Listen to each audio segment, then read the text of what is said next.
How to transfer USDT from Bybit to Bybit. Now first of all, open your Bybit app. Make sure to log into your account.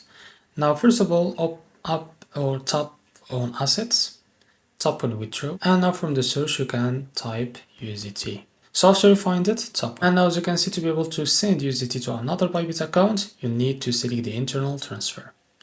So after that, what you need to do in the recipient account, as you can see, if you have the email, you can type it here of that Bybit account. If you have a mobile phone, you can type it to here. But before that, you need to select your country code of that Bybit account. Now, if you have the UID, the user ID of that recipient account, you can provide it here too.